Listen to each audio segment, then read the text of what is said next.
What's up, my name is TechNobo here for Troubleshoot, and in today's video, I'm going to show you something rather useful. So if you're like me and you record some sort of video, mixing is usually something that you're pretty good at. Of course, if you use something like OBS to record, and instead of recording separate audio tracks for separate inputs, such as game input, Discord, Skype, etc., and then your microphone, you may end up with a clip that looks something like this, where you have your game or anything else incredibly quiet, and then whenever you speak, it is deafeningly loud. Of course, if you recorded like I did, where you have separate audio tracks, the game, Discord, Skype, etc., and your microphone at the very bottom over here, you're able to adjust the volume of each of these individually so that later on you can go ahead and fix any issues in your audio.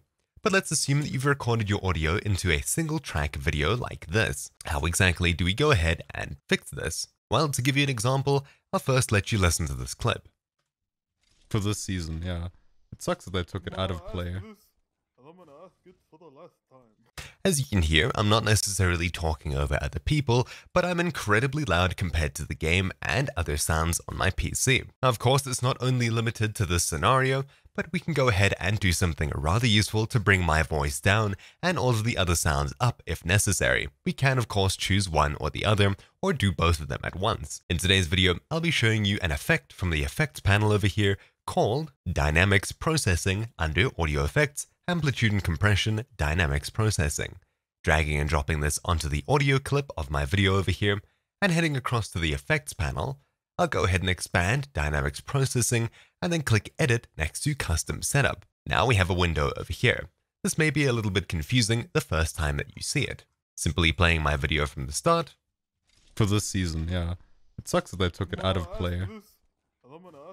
You can see that quiet sounds land up at about -30 decibels, and me speaking goes all the way up to about 0 decibels. What exactly is this graph? Well, the bottom over here is the decibel input, and the graph over here is the decibel output. The louder a sound is on the input, the louder it'll be on the output, resulting in this nice linear graph. If we'd like to make louder sounds from the input quieter on the output, we can lower the output volume for louder sounds. So if something reaches -20 decibels, it'll go ahead and be capped at -20 decibels on the output, instead of getting all the way up to 0. If we go ahead and reverse this video, you'll see that our simple fix has had quite a big effect. For this season, yeah. It sucks that they took it out of play.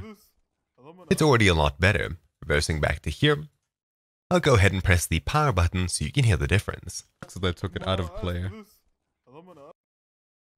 So let's say that I'm not happy with this result. Either I can choose to make the louder sounds quieter and have a smoother graph as such. It sucks that they took it out of play.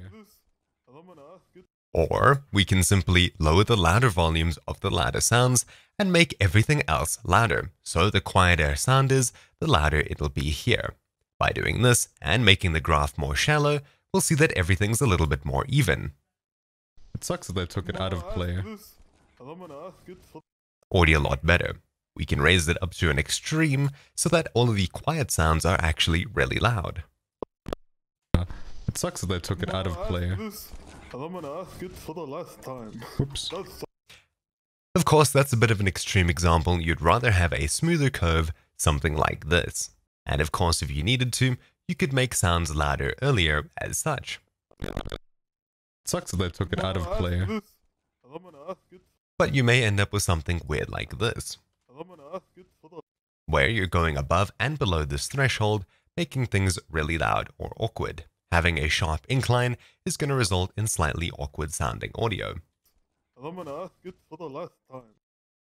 Of course, if we make this graph less dramatic,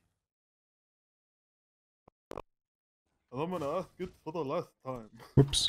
things are going to sound a bit better. But of course, this is all up to what you're going to do and the requirements of your video that you're trying to restore. It sucks that they took it out of play. All of this is up to you to play with. Simply playing with this simple graph over here on the Dynamics Processing tab should help you in restoring your audio quite a lot. Usually, just lowering the louder sounds is more than enough to fix your video. If we head across to the Settings tab over here, we have a ton of options that even I don't bother with.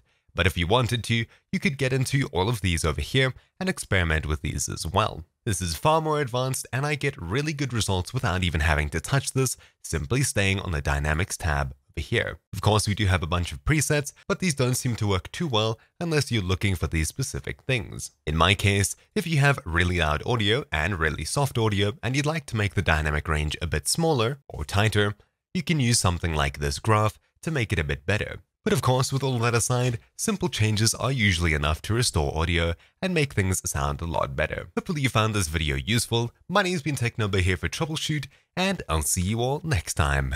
Ciao!